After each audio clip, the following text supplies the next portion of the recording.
Let's go. The body is willing. Spirit is willing. The body able? It's the body is willing. Let's find love together. What is up, everybody? Welcome to the DNVR Nuggets Podcast. Oh, man. Live from the Toyota Lounge, driven by your Front Range Toyota stores. Toyota, the official vehicle of DNVR. We're also presented, as always, by Bet365, Never Ordinary.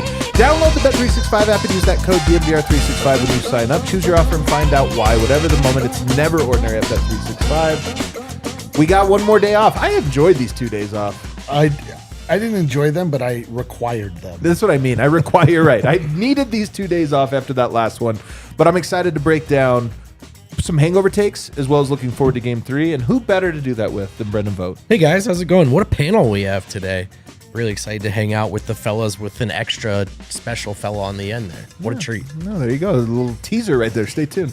I got D-Line Co. with us. That's right. It's me, the extra special fella. There he is, There it is. our special guest. Is that who you meant? Yeah, that's what I meant. Oh, okay. Well, we also have live from Pančeva, Serbia, Miroslav Cuk. I would like to take this opportunity to say sorry to the audience for not pulling off a rookie move, not bringing in my laptop. So you're all exposed on my middle section. So sorry for that. Other than that, I'm having a great time in Colorado.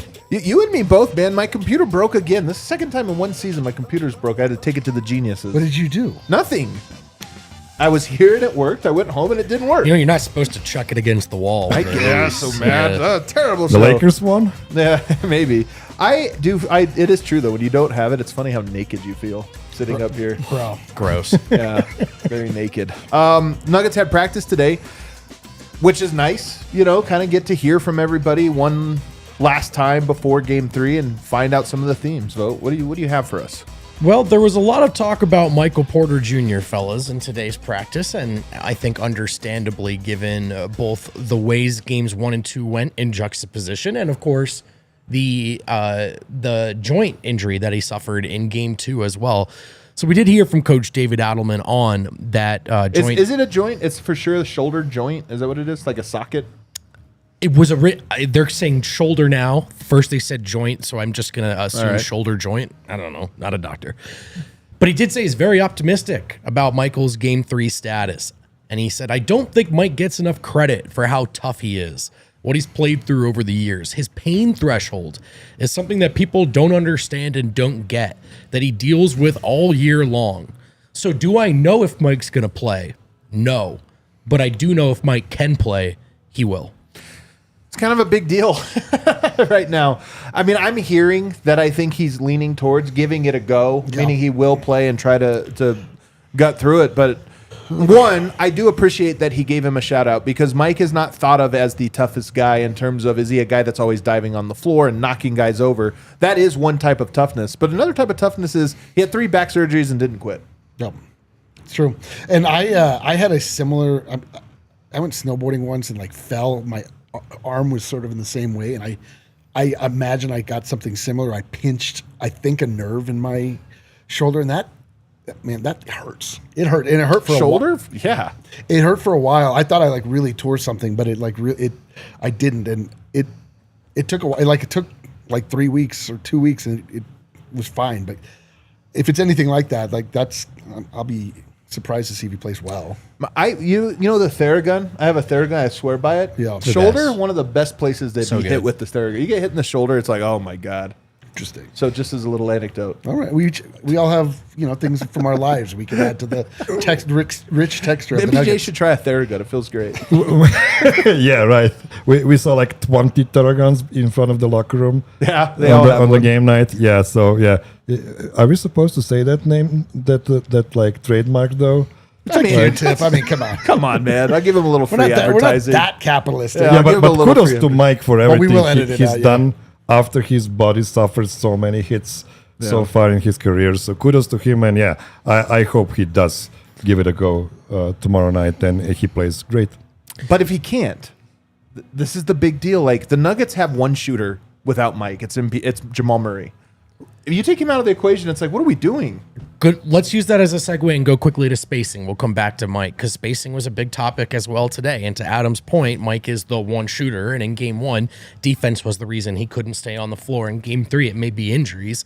Either way, what you have is, I think, some cramped spacing. And shout out Russell Westbrook to hitting some big shots. All the same, Adelman noted they were bringing in a third man the whole game to the other side of the court. We talked about that today. I didn't think we consistently stayed spaced well enough to take advantage of it. And when you do that and you're having to dribble the ball too much, it leads to stuff like 20 turnovers. And that's why you lose the game. So we have to be more responsible with that. You can't have multiple people flash into open areas. And I thought that was a big problem of what went wrong in game 2. So spacing was obviously a big topic today. Multiple people flashing, spacing properly. And then look, that's why Mike and his ability to stay on the floor one reason or another, guys, is such an important talking point. He is the guy that they guard off the ball.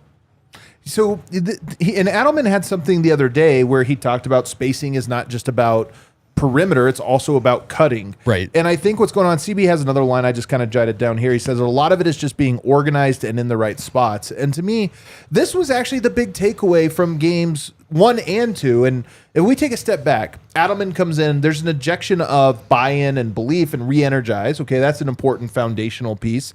Then I think there was a toughness factor that Denver has been very tough in the first 2 games. That part, I think Denver has like checked 2 of the important requisite boxes for becoming their best self. But chemistry, connection, whatever you want to call it, that part can't just be snapped. Like, okay, we're a new team now. That has to be built. And to me, it's the biggest thing when I go back on rewatch. It's throughout the whole game, but it was really, really evident in the clutch where multiple guys are cutting because they clearly haven't built that chemistry of, is it your cut or my cut? Is it your turn or my turn? And then guys standing in same spots or too close together where they can be guarded by one guy. And this is why when people talk about Jokic's passivity in game 2, I think there is some of that. Like, I think Jokic will press the envelope as the series gets deeper. But I also think there's a thing of, if you're not spaced and we don't have clarity on who's supposed to be where, who's supposed to cut when, Jokic's not going to win a series trying to go for 60 points through a double team. He's going to win it by finding the right balance. And so to me, that's the thing, is Denver can't snap their fingers and have chemistry on spacing and cutting. And in game 2, it was actually really bad. Joker might win 1 game in a series like that. Might win 2. Yeah, might win 2, but 4? No. That's never going to happen. If we remember the games Jokic has tried to do that, game 5 against the Timberwolves, that worked. That was I think what happened in game 6, if you remember last year, the 50 points down and Jokic's giving that face. I swear part of it was him being like, guys, I just carried you in game. You got a game off. That was me saying, like, I got you guys. We're going to win this one. And then game 6, nobody showed up. And then we go back further, 53 points against Phoenix. You know, he's tried to do that. It doesn't always work with just the force through that way. You have to pick your spots. And to do that, you have to really set the table. And I just think Denver took a small step back in the spacing department in game 2. And Adelman, by the way, thought that was part of what went wrong in the final possession. And this is, again, in the context of Mike, who he thought bounced back, was way more engaged. You could see that in the 15 rebound stat. He said he hit a big 3. But the regret late in the game was we had the break. We didn't get a good shot. I thought the regret was not the shot we got. It was more that Mike wasn't on the court. And to be honest, I didn't know if he was going to go back on the court. He was in a lot of pain. Mike actually took himself out of the game, rightfully so. You don't want to be on the court when you feel that kind of pain. But this is just the general dynamic of what we're talking about. There's a domino effect here to a lineup of guys that haven't all played together, a lot of guys that would prefer to cut than space. And like that's the kind of house of cards thing. Like with Mike off the floor, it does crumble a bit against a well-coached, smart defense. Yeah, I think he came back in, though, didn't he, afterwards? He came out, and then he went back in for a possession. Correct. Yeah, but then he wasn't on for the final. But the one you're talking about, the turnover, the final turnover one, is the one that you're, the Jokic turnover. Yeah, I did mess that up a little bit. But yes, he was just saying the point is Mike being out there would have helped with the spacing, of course. But I just am trying to hammer this point home because Denver, I don't think, is going to have great spacing, even with a healthy Mike. Yep. Without him, it's for sure not going to happen. So spacing is not just 3-point shooters and around the perimeter. Sometimes you have to be out there. If Russ has to take 4 or 5 threes, so be it. Like, that's part of it. But more importantly, it's we're spaced and we're cutting appropriately, cutting and replacing.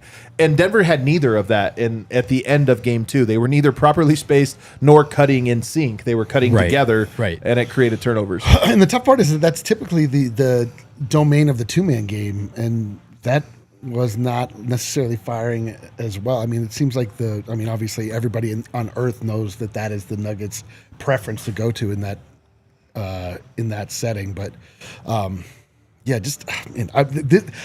game 2 has haunted me. I don't know if you guys, a little bit. Like I feel like it's just that thing where you're just looking at like 3 moments where you're like, why? Yeah. Oh God, they had it. You just cannot have Christian Brown and Russell Westbrook staying next to each other, being guarded by one guy and not even really guarded by that guy either. And I wonder, is it something the Clippers are doing on defense that made the Nuggets confused? Yeah, I mean, 100%. And this is why when you say the two-man game, I give them credit. They are using Chris Dunn as a full-on blitzer. He's not guarding anyone. He is mucking up the paint. And this is where spacing is important because, in theory, if you can drag him to one side of the court, there's 2 guys to be guarded by one on the weak side. And this is why I think Denver can take advantage of that. But when you have guys standing too close or cutting together, it's like now they're getting away with it. They're compromising their defense to take away the two-man game. Yep. And Denver has to now punish that compromise, but they have to punish it with chemistry. Adelman went on to say, and move on from spacing for a second. He said, we did play better in game 2 than game 1. Love that line. And we lost, which I think, he talked about trends in the series that he's noticed throughout 2 games, and like turnovers is a big one. He's brought it up in both games. It was the deciding factor in both games, in both directions. And arguably maybe both teams feeling like they should have won the other one, but kind of got in their own way with these turnovers. He said, I think we're both going to adjust and do a lot of different stuff throughout. I thought we did some things that were effective last game that we probably should have gone back to more, but they only had 105 points. I thought that was an interesting quote from Adelman, because he's also mentioned the one word he's used several times, guys, is you don't want to overreact. Yep. So there's something to like, wow, Kawhi Leonard, you can't let them do, except if you don't turn the ball over, you hold them to 105 points and maybe you win that game anyway, right? So it was just kind of interesting that he mentioned that. Because what they're not giving up is 3-pointers. If you look at it, neither team is making threes, which is that's part of why I think the series is so even. Because they're built for this. Because there's no runs. Like every team is going on 2-point runs at a time. And even if you score 4 times in a row, that's an 8-0 run. And I think that's part of it. And I think his fear is, look, Kawhi Cook, they did all this stuff, 105 points. If we overextend and Norman Powell hits 2 or 3 threes in a row, all of a sudden now that's a run. Right, exactly. So it's a balance of those things. And it's a balance because you also can't give them the same look all the time. So it's a fine line, he said, between, okay, we're doing a really good job, but you also have to be ready to change it up at times. So, I think it's always from a layman's like perspective, like fan, it's like, why don't you just double all the time? But I think there's a balance you're trying to kind of figure out there. So then he said, look, the trend for me is been the randomness, and the major trend in this series has been the physicality and playing through that. Game 1, they turned it over, we win. Game 2, we turn it over, they win. On Intuit, is it Dome? Intuit Dome. He says they have the crowd towards our bench. It's like a high school crowd, which is actually really cool. The other thing is they pump sound in the place. The place is so loud. It's very loud whether the crowd is cheering or not. Little bulletin board material there for David Adelman to the Clippers about pumping some sound in. It's really more a bulletin board to Steve Ballmer. To Steve Ballmer, Yeah, I don't know if Kawhi's sitting there and being like, he burned our guy, our owner. The fans, I guess. Yeah, whatever. Yeah, but they do seem to pump some noise in. Gonna matter, though, guys. Nuggets missed some free throws, of course, in game 2. And I think the statistics show that the wall really does work into it. There's some more You notes. get to go, man. I'm excited for you to go. I'm very excited to go, too, man. I'm going to tell you guys exactly how many toilets are there, because I know that's the big thing. Doing a little video footage. Can you use all of them? Trying it out over here. We'll wrap up, I think, practice notes, guys. Just a few more on the other side of this break. Hey, stay tuned. Hey.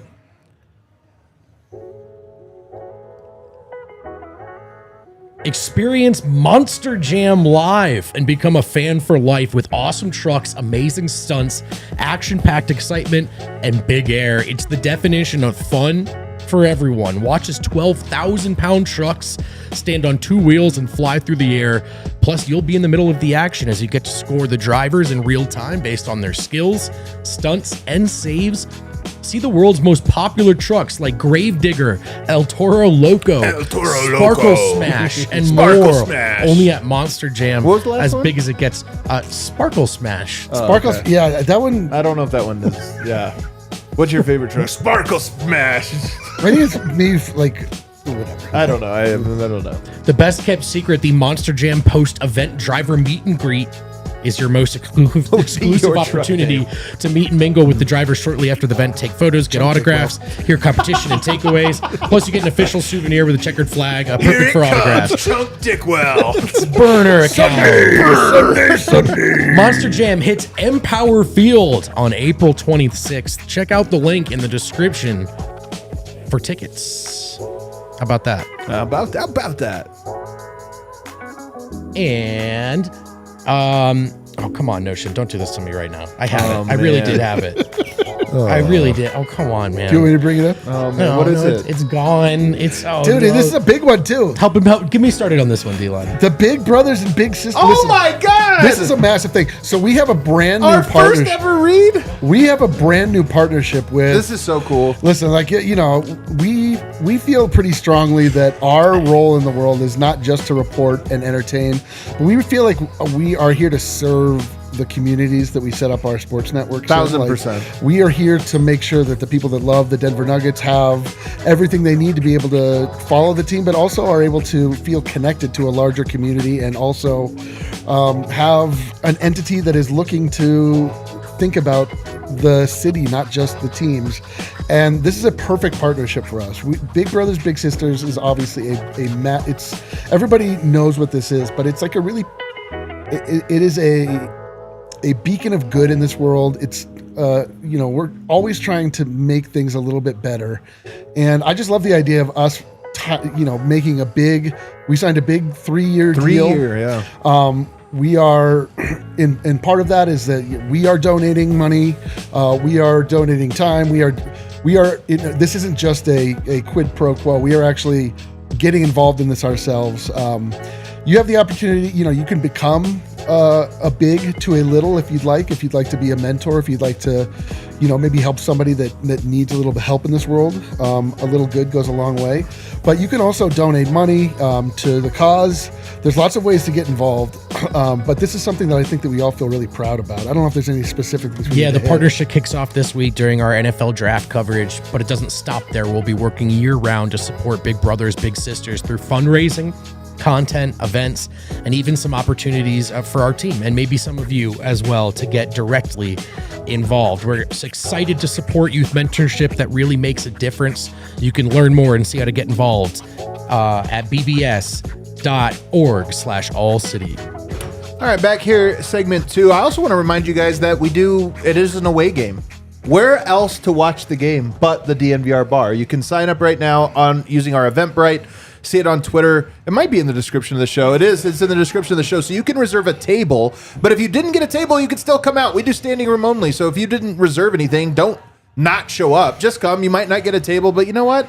You want to stand anyway, man. You got nervous energy? Bro, who wants to stand? I want to stand. I did. Yeah, exactly. Burn some calories. Would you call yourself a stan? A stand. Keep it moving. Yeah, right. Keep it moving. Keep it moving. That was sort of an accent joke there. Lastly, guys, there is an illness going man. through the Nuggets organization right now. They are Nuggets fever? They've I've been got asked it. about it directly. They're trying not to mention this as an excuse, but guys, for context, as a matter of fact, a lot of us were sick for sure. Adelman said Jamal, when he showed up, I didn't know if he was going to play. He was very sick, but you know how he is. He got hydrated. They put all the meds in him. Whatever they did, I don't know. But he was able to play 40-plus minutes feeling not so well. He looked better today. You know how it is. Every day you feel a little bit better. Obviously, you got to get a good night's sleep, have all day tomorrow, get ready to go tomorrow night. A lot of people were hit all the way through the front office, all the way down to the locker room. There's no excuses here. We have plenty of people on the medical staff to get us going, so hopefully it doesn't spread. Hopefully somebody doesn't wake up tomorrow not feeling well, but it did hit a few people.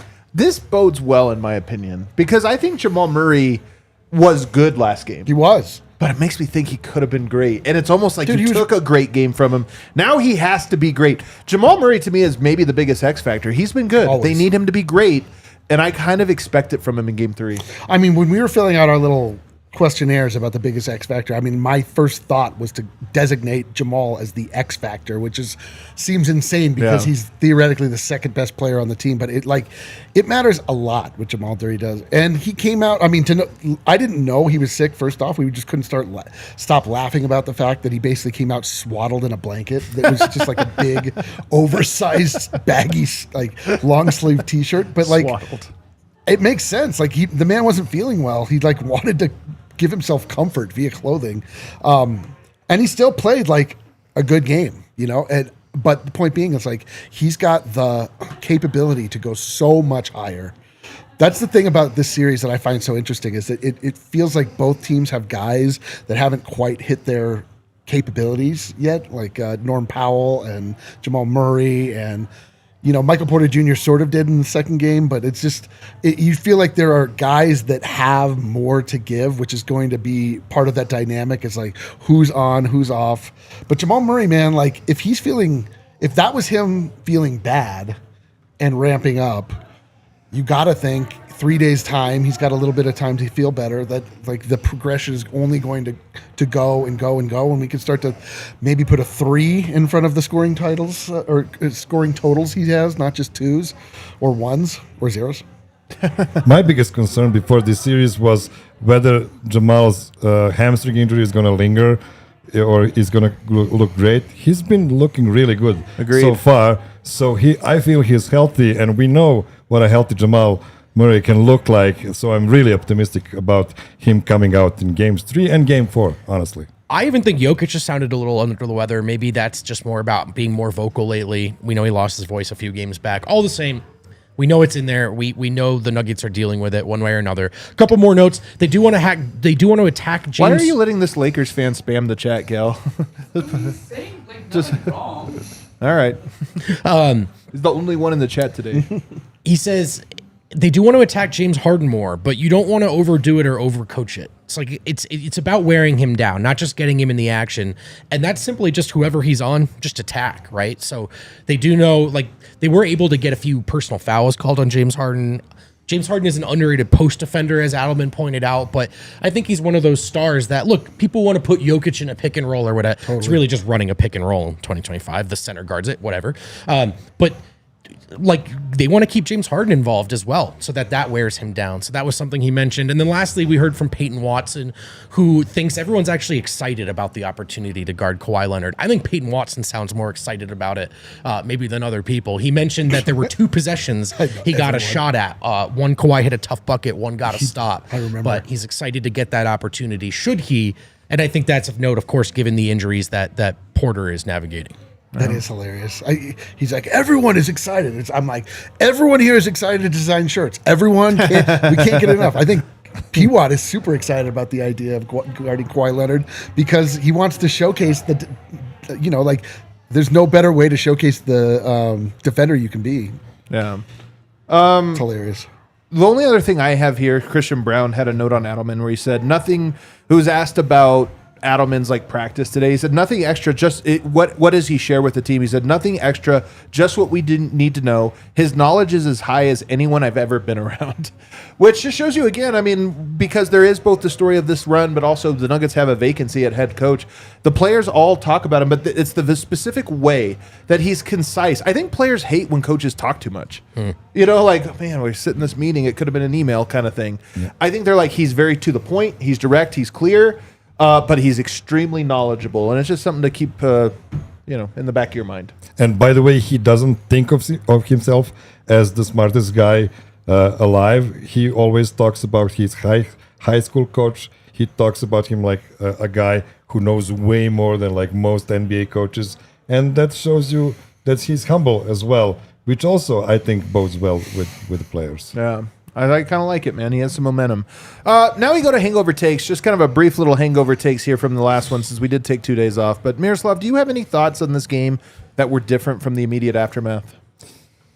Well, my biggest thought is the Nuggets kind of had this game. They did. And I was really optimistic going into the last 3 minutes of it, and I just couldn't believe my eyes what was going on. Like so many, 50-50 balls that just went the other way. And Nikola Jokic actually reflected on that in the press conference, saying that, there were just too many plays that went Clippers' way. I believe they played really well, held the Clippers to 105 points, which is pretty amazing against such a potent offense. So I believe they should just continue playing the way they were and just try to make little tweaks to the game and try to separate themselves maybe a bit more before the clutch. Before I honestly don't feel as great about their clutch efficiency at the moment as I used to. I agree. Yeah, I'm sort of left with the feeling. I was amazed that they faltered in the clutch. I don't imagine that. That's been their calling card for the last however long Jamal Murray and Nikola Jokic have played together. It was pretty wild. Like, I was in the moment. I was so adamant that Adelman call a timeout so that they could sort of regroup because they just looked fatigued. Yeah, the fatigue part. It's like, and I tweeted in anger, which is never a good idea, but that's what Twitter's for. It's just emotions. It's a chronicling of human emotions. But a lot of people felt like it's better to not allow the defense to get set. You can fight, blah, blah, blah. I agree with all of that. I still think he should have called the timeout. It bothers me that the Nuggets made so many critical mistakes within the last 2 minutes. But again, I also am left feeling optimistic because, just looking back, the Nuggets have won out of the 6 periods that have been played, one of which was in overtime period, so you can't say quarter. The Nuggets have won 6 to the Clippers 3. Like, the Nuggets need to just avoid the one tragic quarter, and they would be golden. They keep winning these quarters, granted by very small margins. 2 or 3 points. But that's all it takes, and that's the difference in each one of these games. So I don't know. I'm left feeling like, oh my God, I hope Mike is okay. And oh my God, I hope that the Nuggets don't try to overcorrect too much because they really did have the recipe for a victory, even though Kawhi Leonard went all world. And that's all anybody can talk about now. But it was still should have been enough for the Nuggets to get over it.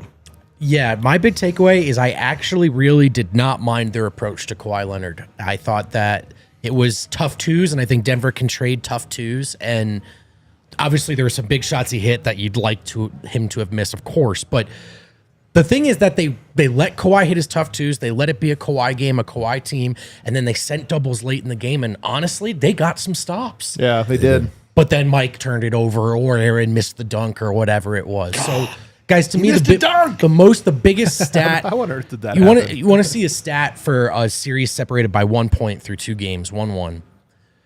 Game 1, the Clippers turned it over 20 times. Kawhi had 7 of them. Game 2, the Nuggets turned it over 20 times. Jokic had 7 of them. That, to me, that's the battleground. That's the game. That's the series. Turnovers is a broad category. What are they doing to disrupt you? Were there controllable ones that you could have, unforced ones you could have dialed back? How hard are you working to get back in transition once you've turned it over?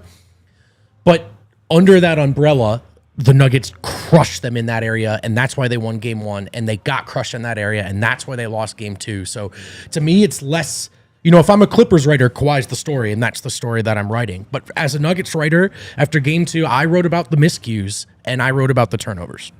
Because I think you're right about this. There is something to 105 points is like Denver's going to have to win games scoring more than 105. So if your thing is we have to limit them to less than 105, it's like that's tough, man. Yes, let's try, but Denver might be there. It's how do we just cut up limit the mistakes so that we're more of a 110, 115 type team, and I think it's very doable. I do think Kawhi though is going to shoot like this going forward, and maybe that's part of the strategy is no rhythm to them. But if Kawhi makes tough shots, man, we'll live with it because as great as he is, it's still just one guy, and we can limit the ball popping. We can limit the threes. We can limit the transition. So let's try to isolate. I don't know. We'll see. I hope Denver kind of mixes it up a little bit better. They will mix it up. Because I just don't think that Denver can stop Kawhi one-on-one. Even Aaron Gordon, I just don't think he can stop him. So we'll have to see what happens. All right, let's take a break. On the other side, we're going to go through and talk about Game 3 and what we expect from each player. We'll start with Nikola Jokic.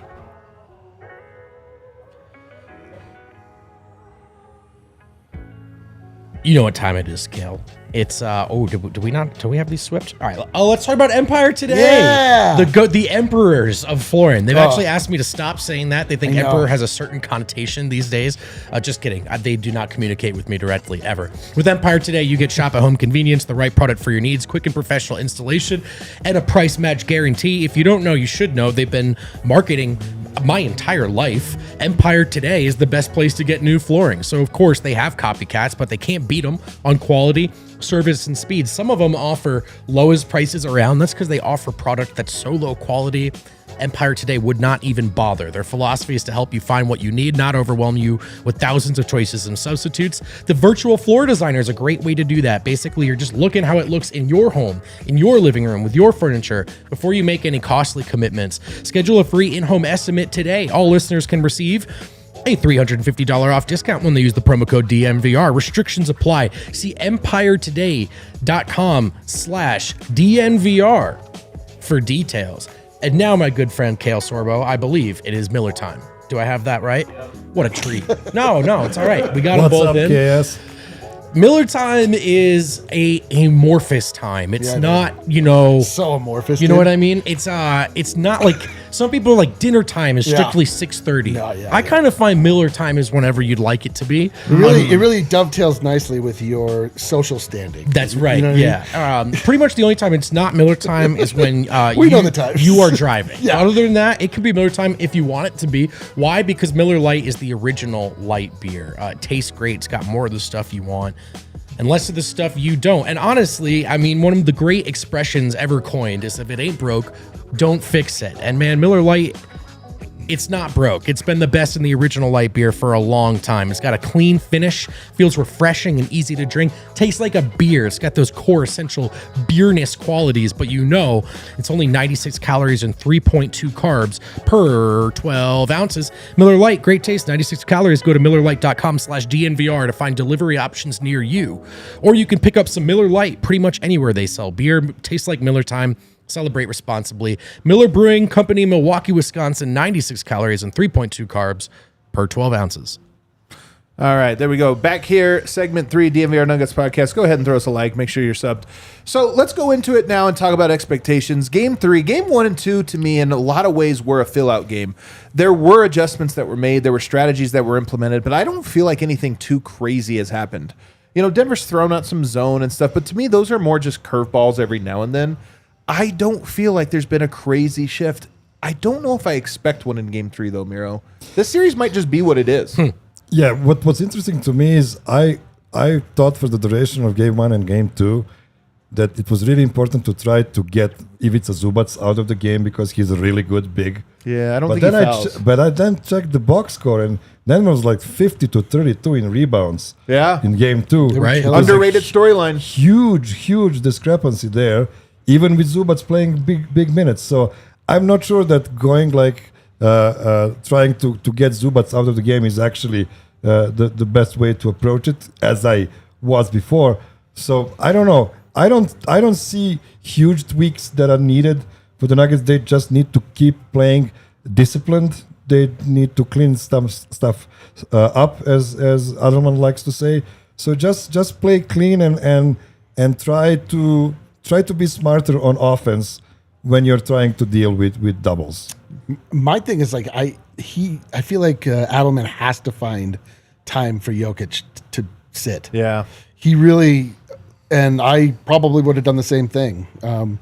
He played him the entire second half, at least the entire second or fourth quarter. I think that had a little to do with the fact that they had 3 days off after this game. I think you're suspect. right. I mean, but he wore down in the game. He did wear down you could see it. He and Jamal both played the entire fourth quarter, which again, I think I probably would have done as well, just because there was no separation. Yeah. The unfortunate part was that when Kawhi went out, we weren't able to then also bring Jokic out. They didn't take advantage of that time at all. And it bore its ugly head down the stretch like we saw in the Minnesota series. This isn't they're tired from the season like last year, but this is like, all right, we got in the context of this game, we need to find time to get Jokic some rest because it's just too much to ask that he plays that entire time against a big defender. And by the way, I think Ty Lue also knows this because he brought Zubats out a little bit early in the first quarter and then brought him back to start the second. And I think that was a little bit of a, well, what are you going to do? Play Jokic some more? And then they counter, of course, with DeAndre Jordan. So I think Ty Lue is almost like knows this and knows there's a button to press to force Jokic's minutes in a weird way. And then also the DeAndre Jordan minutes sure didn't work. I mean, kind of low on the podium. Yeah. But there is something to, if you're going to get Jokic some rest, what does it look like at any point? And maybe this is a bit reactive. I'm probably out on DeAndre Jordan in this series, but I'm just curious if you guys feel that way as well. I think to what extent they can build lineups that can survive without Jokic more so than in the regular season. DJ was a 0 in his minutes, so Yeah. it actually All right. went pretty Which, by well. the way, for the bench, that's a compliment. Yeah. No. That's a good. They're like, he was was a a zero as zero. well. It's amazing. Yeah. Well, maybe I'm overreacting. That's You good. are over. Calm down. Yeah. No, it's a good pushback. Thanks, Miroslav. But I think the larger point is that he's not the hardest player to game plan over time. So like, Yeah. Oh, for sure. A 0 is nice, but I don't know if you should expect that to track on game after game. And certainly in the fourth quarter, what a risk it would have been to say, like, all right, That's kind of what I meant. it's all yeah. on the line. It's Let's roll true. DJ back out there. But this takes us to Jokic and what's needed here. And this is the big question, just how aggressive does he need to be? Now, I know I'm the Jokic defender here on this, but Jokic to me has a lot of Peyton Manning in him, which is if you were not executing, he can look worse than he is because his design is to make the right play. And I think a lot of the fourth quarter came down to he was put in a really tough pickle because the spacing was terrible and he was forced to make these reads that put him in compromised spots. That being said, I do think that he can be more aggressive. I don't think he was trying to be in games 1 or 2. I mean, look, he still had 30 points, but I think that was he trying to score 40, 45, go through it? No, and that will be needed. My hunch, not needed in game 3. That's my hunch. I Not think needed. not needed. I mean, meaning like if he goes out there with that goal in mind, I think it might actually be a little early. I think they have to establish their spacing better still. There's still vulnerabilities there that you have to establish. And if it doesn't come on Thursday in game 3, no matter what, you have to do it in game 4. But the best scenario is it does come in game 3, and now they have a little bit more to think about, and now it's like, boom, now you hit them over the head with the 45-point game. And I think Jokic played games 1 and 2 much the same of, if I save it now, what do we really learn? We have to like get this right before I start trying to press the envelope on one of the better defenders at center position in the NBA. I think that was definitely his approach in game 2, up 1-0, by the way. Yeah. Of like, if that's game 7, could you have found 5 spots where he shoots anyway? Maybe. But I do think there is something to, let's figure it out. And by the way, figure it out, to your earlier point, isn't just nice shot in the corner, Russ. It's, Christian, do you know where you're standing right now? Right. Mike, why are you also ducking in, et cetera, et cetera? My hope is that we just get enough 2-man game. We get enough playoff Murray and Jokic that a lot of this margin stuff, it's like it doesn't matter. It's like you're gonna find space in between the hoop and the top of the key to be able to operate. Like you're gonna find a mid-range shot. You're gonna be able to get Jokic to roll all the way. If those two are operating the way that we know they can, it's gonna, so much of this is gonna loosen up. It's just like it's all gridlocked in these like tiny little chess moves that they frankly have the offensive firepower to just break. It's just they haven't displayed it yet. But they're guarding the 2-man game with 3 guys. Well, I know, but I'm saying like perhaps that turns into a 3-point. They're spacing even within that I feel like they can find. I just don't feel like those two have been dominant in a way that it kind of has felt like Kawhi and James Harden have been at moments. Like Jamal Murray is still just not quite to the level where you can just be like, he's dangerous enough that it's going to free Jokic up. But it's because Kawhi does not need Harden, and Harden does not need Kawhi. Not at all. They're like They singular brilliant players, Right. And these two guys really need each other, right to be the best versions of themselves. Which should be a benefit. But yes, I agree with you. I mean, we can move on to Jamal now because it is kind of in tandem with Jokic. So I do think Jokic's going to have to be more aggressive in spots. And I think the 3-point shot is probably one of the areas he has to be aggressive. Give credit to Zubats. And I think Jokic also knows that the slower, this is a very slow pace series. And the first team to speed up in a bad way, Right. is like, that almost feels like blinking first. So if he's taking early threes, maybe he feels like if I miss this, that gives them momentum. Right. Especially because in the meantime, you are hanging around offensively. You're Yeah. not falling behind a math game. Right. So I do think that Jokic Probably needs to have a 3 or 4 3-point game in him sometime here coming up. Game 3 would be a great night for it. But the other side of that is the Jamal Murray piece. And look, he was sick last game, and I thought he was good. Not bad, not terrible. He is the mark against Kawhi. I don't think it's his fault. I don't think there's anything he can do. He has nothing for Kawhi.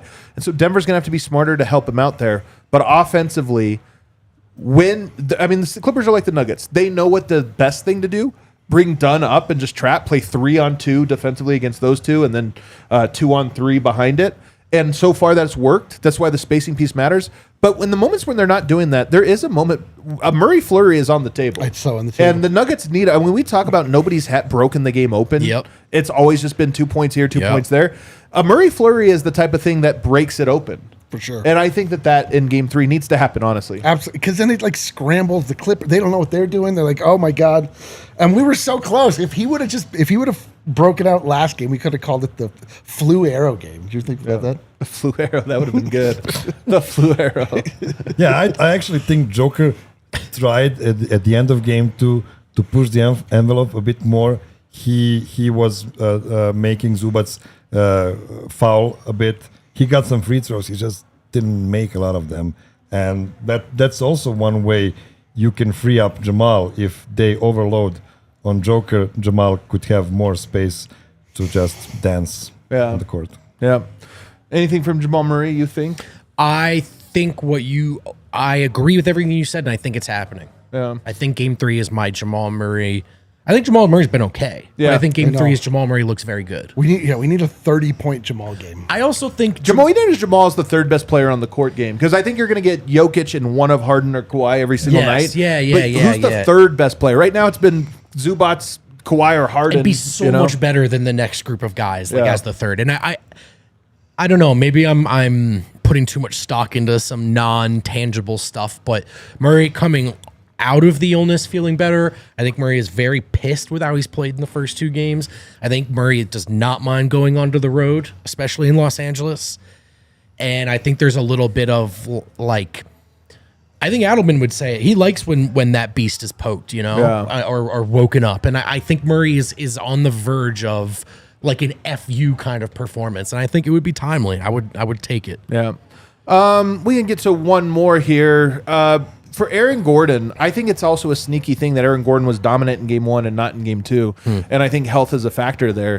He gets 3 days off. You hope that he can be a little, because I just don't think they can do this without AG really physically punishing guys along the baseline. That didn't necessarily happen in that game. Then they had the missed dunk. But Game 3 to me is the best spot, because the series shortens after this. Every other day. This is the best chance for him to come in and have another physically imposing performance. Yeah, and he's been for 3 days in his own warehouse. So I think he could have used all of the equipment he has to his disposal. And I really hope we're going to see a monster game from Aaron again. Speaking of being in the warehouse, D-Line, what will you predict the Nuggets shoot from the foul line in Game 3? Oh, my God. I cannot. That was the most painful part of last game. Just that how unsure I felt about when the Nuggets got fouled. I was like, well, God damn it. They're going to get one of these, maybe. I hope that they shoot like 70%. Is that too much to ask? 70%? 70%'s low. I mean, like, but it's up from like 50%, which is what they shot what last I'm really asking, Vogt, is like, do you think the Nuggets know? That sometimes it's like free throws got away from us. We are locked in on free throws in Game 3. Or they're just not good at them. I think they're just not good at them. Damn it. They did hit them in Game 1, by the way, which was another underrated storyline. Yeah, they did get a nice whistle in Game 1, and they hit them all. Yeah. But I don't think free throws are a trivial thing here. They're part of the turnover. Jokic keeps calling them details. I feel like it's maybe better translated to just like the little things. Yeah. But they these little controllable factors are deciding the games, and so free throws matter. The stats say the wall is real, guys. The stats say it has some impact. What does it say about the toilets? Do they say it's real? What do the stats say on that? I think that's more of an anecdotal. I'll get some good firsthand accounts. Dude, I love how much everybody hates Intuit Dome, though. Like, Adelman had that line, as you mentioned earlier on, just kind of ribbing him about how they pump in music. Get it off. Go ahead. Oh, jeez, that's not that funny, Miroslav. Be sure how you use your hands in the toilets. Oh, no, I was going to say they're not that into it. Yeah, that's not into it. You can have it. Thanks, I appreciate But that. I do kind of like how everybody kind of like almost rolls their eyes at it, even though they're impressed by it, because it's clearly. But I also love that, like, It's because you know what it is. It's the NBA, man. It used to be a game. And now it's all these other things. What happened to the game I used to love? And the stadium is the last of like, God, that's the story? Yeah, the freaking wall? NBA stadiums are actually kind of famously not gimmicky. And this one is really gimmicky. Dude, I gotta be honest, I'm super jealous of the intro. Of course! This is also part of it. I'm so into it. I'm so into it as well, man. I'm super into it. I wish I was going. I want to see this game. You guys just want to come hang out? F it. Just come hang out. Let's take a break. We'll finish up on the other side. If you watch a lot of DNVR, you might consider yourself a ball knower. Right of a now, ball I want knower. to talk Dude, to this yourself is so about dope. the DNVR ball knower bonus. You can win a gift card to the DNVR merch store if you make your pick correctly. What pick will Travis Hunter be drafted? That's the question I we're think that's so asking. cool, man. Yeah, the way this works, I'll just explain this. Yeah, go for it. So if you're going to buy something, which, by the way, if you want to bring them up, we have 3 new shirts that are going to be available in the bar this Saturday. Oh, hell yeah. They are for the Denver Nuggets playoff plight. We have new peanut butter and jelly shirt.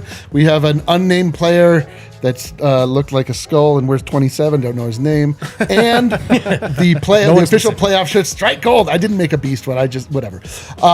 But here's how this works. Like, you want one of these shirts? Obviously, they're dope. Especially that one with the 27. I don't know who that. Yeah, it could is be an anybody. image of. Maybe Pickett? You know who that? Yeah, it could be. I thought it was Spencer Jones for a second. Yeah. Somebody who's aged 27 years. The way that this works is like, if you're going to buy it, and if you're going to buy a shirt anyway, you can take advantage of the ball knower bonus. Prove that you know ball. Tell us where Travis Hunter is going to be picked, and then if you pick the right answer, proving that you know ball, we give you a gift card in the amount of the transaction you had. So you buy a shirt for $35, you get it right. You try 10 shirts for $350. You buy 10 shirts for $350, you get it right because you know ball. And we're like, damn, ball knower, here's $350 to spend as you see fit in the locker. So gamble with us on your purchases. but it's not actually awesome. Yeah, but it's not a gamble. Not You don't if have you know to ball. no extra money put forward. It's just No. It's just a freebie. It's just a freebie, but it just if we It's a free like spin. those that know ball get rewarded here at DNVR. Let's transition now to what certainly is gambling and was most certainly not a freebie. You are putting your own money up. Let's talk about Bet365, an official partner of the Denver Nuggets and the Colorado Avalanche. The Nuggets are an official partner, by the way, of the Denver Nuggets. I'm sorry, Bet365 is an official partner of the Denver Nuggets and a proud partner of DNVR Is it as ever well. ordinary? With Bet365, Never it's never ordinary except for their early payout offer. And this thing is a money maker in the modern NBA. Fellas, there's nothing more hollow than a 20-point lead in the modern NBA. Unless you bet your team in the early payout offer with Bet365, because then you get your win guaranteed once they've gone up 20, whether they win or lose. And goodness gracious, no one would ever blow a 20-point lead, especially at home, Or don't bring especially that in up. the playoffs. Don't bring Download that the up. app and use code DNVR365 when you sign up. And just know that every pregame show, final segment, we throw it over to Superstar Dev. He throws out some of his favorite bets. You can play along with us. So do yourself a favor, sign up, use the code DNVR365, deposit $10, place a bet for $5 to get $150 in bonus bets if your bet wins or loses. Bonus bets can be used on the spread, totals, player props, futures, and more. Whatever the moment, never ordinary at Bet365. Must be 21 or older and physically located in Colorado. Please gamble responsibly. If you or someone you know has a gambling problem and wants help, call or text 1-800-GAMBLER. Terms and conditions apply. I like that. Somebody says, Miro, where do you think Travis Hunter is getting drafted? Yeah, if you had to get, If you had to guess, just take a pick. But hold on, like, where do you think his skill set would be most apt to apply to their system? I mean, they're going to knows. three He tech. obviously Oh, knows. okay. I mean, Yeah, that's so it's overexplained. probably like a counter running back, you know. Maybe. yeah. You could play him there. Why Like not? a sub. I don't know. Dude, this man knows ball, man, he dude. knows ball. I'm going to give you a gift card just for your ball knowledge. Oh, thank you so He, much. he actually plays 2 positions, neither of which are running back. So you had actually Yeah. multiple options there. Yes. And you You failed. don't That even know was how negative- wrong you were. that was It's really- negative No, but ball I knowledge. said counter running back. But that's a new Counter position. running You back. Oh, that's don't just know the it. counter Yeah. running You back. don't know it. Forgot. You got it right. Yeah, sure. Moving on now, Michael Porter. It's just so hard to know what to expect from him, obviously, with this injury. kidding. But if he does play, he's got to make shots. I think he's got to rebound. Honestly, the same game he had -1 play might be the thing. Here's the thing. I am most worried about the rebounding with a left shoulder strain. More than his shooting? Because his left. All right. Oh, yeah, it's left Hear nut, me right? out. Hypothetical. You are 6'10". You've had 3 back surgeries. You wear a drop foot brace. You're wearing a new drop foot brace that hasn't been broken in, and you have a left shoulder strain. Get in there and grab 16 boards. he might try. I think it'll be a little harder to box out. Mike can get some rebounds where he goes up over the top, but the defensive rebounding, the boxing out kind of part of it, I think it'll be a challenge, man, with that injury. I think Mike can hit shots, man. Mike hit that big shot. Like, Mike isn't taking 8 threes a game right now, but Mike's playoff percentages are much better than people realize or talk about him as a shooter. I'm worried for a lot of reasons. Confidence, the injuries. Mike can still hit some shots, but 15 and 15 is a grown man's performance that I don't know if we can expect considering. You're going to be shocked when I tell you that I'm not a doctor, but maybe if you start Mike off the bench and give him like a longer consecutive stint instead of like several shorter stints as he have as a starter, maybe that helps him because he doesn't cool off and maybe the shoulder doesn't, start aching more or something like that. Maybe they can do something about it in such a way. Just like more P-Watt minutes with the starters, more Mike minutes with the bench, whether it's literally benching him or not. Do you have high expectations or low, giving what we know? Well, here's what I know is that Mike had a pretty absent performance in game 1, and they won. And he had a very, very active performance in game 2, and they lost. So Mike's the most cursed basketball player to have ever walked the earth. So I think that Mike can give an average performance, and it'll be fine. Like, they're not like wholly reliant on him. Like, we just need AG to step up. That's actually hilarious. Now you go to Christian Braun. He's an interesting one here because just how long before we worry about or give up on the idea of him making a defensive impact in the series? Are we already there and now it's about his offense? Because I don't think he bothers Harden. Maybe that's the key to in this next game is can he make the defensive impact? What do you expect? Neither Harden nor Kawhi. He didn't show any impact on those guys. It's not easy to blame a relatively young guy on not stopping 2 of the greatest offensive players of all time. It's just that this is why he was brought into the starting lineup. This was his main job.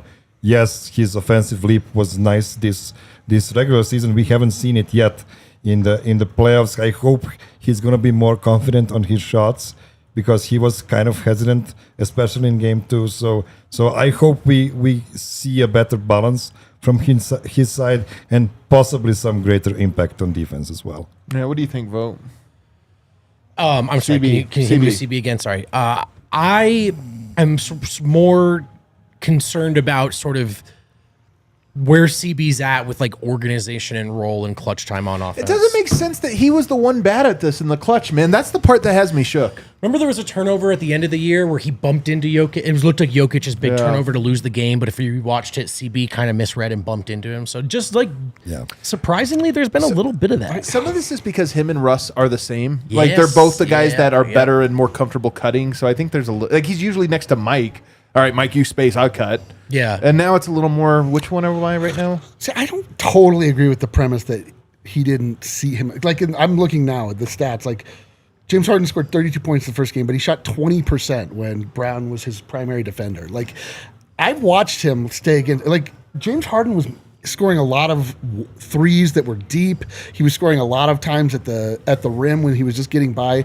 I don't think he's been a liability. I agree he hasn't been like a difference maker, but I don't think it's unthinkable that he can at least be enough of a speed bump to James Harden to make it so that if nothing else, he at least can get it out of his hands and make then Kawhi Leonard be more of a facilitator. James Harden, obviously, an amazing scorer, but his playmaking ability is not maybe spoken about as much as it should. Like, he's an amazing pocket passer. He's just an amazing passer in general. I just think that Christian, I think, is getting a little maligned, and I think it's mostly because of that horrific shot he took at the end of the game. I think it's like really amplified. I mean, that was not his fault though. No, I know, but I feel like it's tinted the glasses towards Christian Braun a little bit. I don't feel so. He had 6 points, right? Well, I'm not saying that he's added a lot to the offense. I just feel like he hasn't been the super negative that it has seemed. I think he's been a neutral, which is the problem. Like I feel like he has not been a defensive shutdown, and his offense isn't really a value add. I actually think he's been better on defense than he was in the regular season. I think so too. But less impactful on offense, personally. He hasn't been impactful on offense, save that one massive shot. That was massive. It's just. It's tough, man. It's just so tough. Like this game's gonna kill all of us, and it's gonna make us hate ourselves, hate each other. I'm ready for it, but I'm not ready to turn on Christian yet. But I'll do it. Give me time. I'll turn on you guys. Yeah, but not I'll Christian. definitely turn on you To guys. be easy clear, I don't think this is a turning on. It's more of like, where is the value? And here's where I'll really get at this, because now we get to Russell Westbrook. I wonder if the right closing configuration is Russ and MPJ. Might be. And CB and Russ are almost like they do the same thing. So if you have both of them on the court in this specific series, is it actually work in your favor? And because given that they're trapping 3-on-2 up at the ball and taking away the 2-man game, is it actually better to have a point guard behind that as opposed to Christian? Because you need somebody to flash and make the decision. And if it's Russ, it's like, well, he knows how to do that. I mean, it's a little chaotic, as we've seen. But if you structure everything, it might be a little less chaotic. And that's not really him what I'm next to getting at. CB. It's not even against CB. It's in a weird way. I didn't expect it. Russ might actually be more important in this role. You have 3 guys and you can only close with 2 of them. You just need to pick the perfect combination for every game. And it's not even the opponent. It might be just the rhythm of the game, and just find those 2 that will give you the most in the final couple of minutes. Yeah. And so, Wes, anything else from Westbrook that you expect in this upcoming game? Turned up to 14. You know, Yeah. in LA. I mean, He'll be into it. The Clippers won.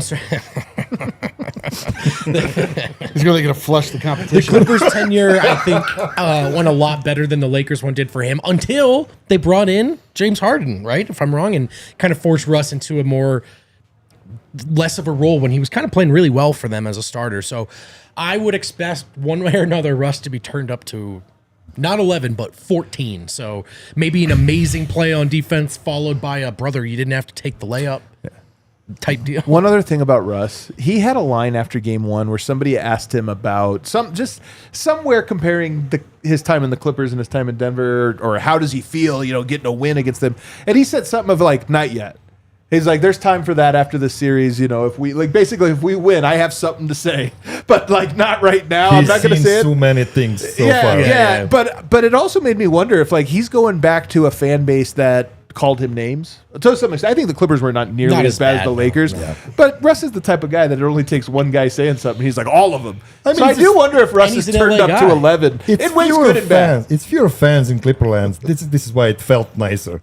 Yeah, maybe. But it's also his hometown, right? I just think you're going to see a Russ. I just think you're going to see a Russ that's listened to a lot of Kendrick Lamar on the way to the game. I know. And maybe for better or worse. It could be fun, man. Could be exciting. We have any super chats today? Oh man, What do the people want to know? Actually, before we get to the super chats, Miro, your second trip out here, how is it different from the first one? It is less euphoric from my side. Like, I'm not running on adrenaline 24/7. is Like that because you haven't had those Taco Bell Cinnabon poppers yet? It is very possible it's connected to not having Taco Bell cinnamon balls or whatever you call them. Yeah, it could be, but I did have some other stuff. So I'm just not doing the Miro likes this year because like I would like to lay off that team for 1 year, and we'll see what happens next year possibly. But He is cooking me a dinner tonight that takes 3 hours. yeah, I'm going to be eating at midnight tonight. yeah. I'm gonna try to cut it down to like 160 minutes. Is it fish stew? Like, what's the deal? It just has to sit It is a there in That was funny in when a we showed up and they're cauldron. like, yeah, it'll be about an hour. We're like, what? They're like, oh, yeah, that's not how it's in the big black pot over the fire. It is a stew of sorts. Let's call it like that. Of sorts. Of sorts. All right. Well, we'll chew on that. Whoa. Altitude sickness chiming in. Forget pregnant, man. We need the whole team to be impregnated for game Hell 3. yeah, dude. Yeah. Like Miroslav, I'm feeling a blowout. Where are we on the Russometer? I think Well, we there just is no addressed it. Russometer, There's just Salamander, FYI. yeah. No, that's all right. Russometer. Altitude sickness. My Miller time is in the shower after work. Hell yeah, dude. Tell us your Miller time. That's a die hard. Yeah. We're more, bit of a die young, but whatever. We might need on a Russometer the opposite. Like, we need a Colfax mode, and then what's the opposite of a Colfax mode? no, Russ. The Russometer It is just goes from where is he at? Is he at Colfax? no. The Russometer goes from E470. F you to F them. It's Ah, either you're F right. them, That's it's it. F them or F Yeah, us. yeah, so true. 45 seconds left. Yeah, Keep it in. Keep it in. And then again, we also have to get the giveth, taketh possession area. Yeah. I believe currently it's on giveth. So I Okay, can't let's wait. go, baby.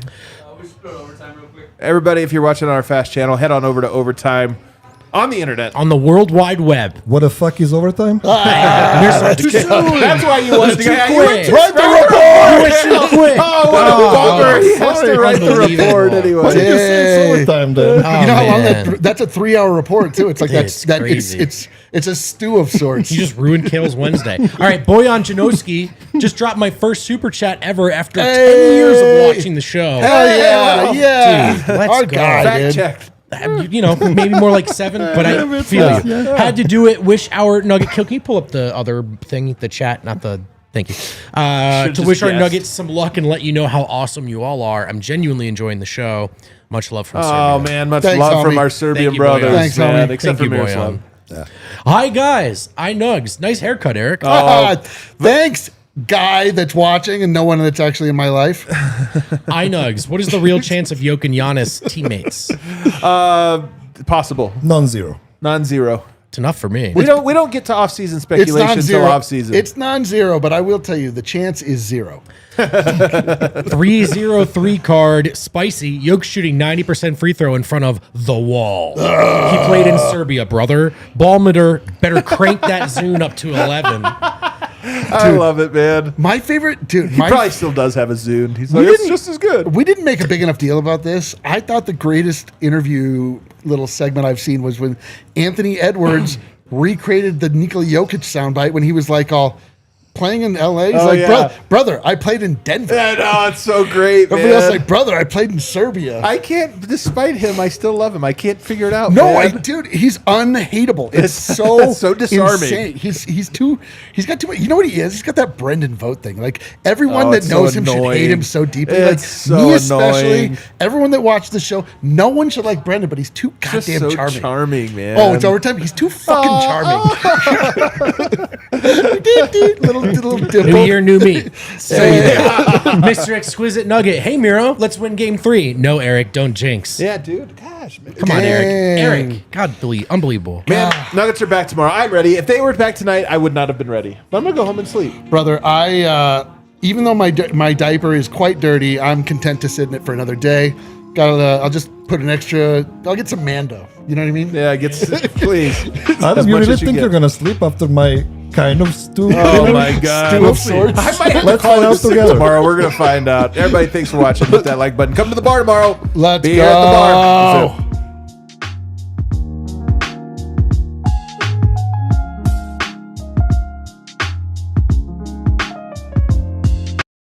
That's it. We all silly like the mayor.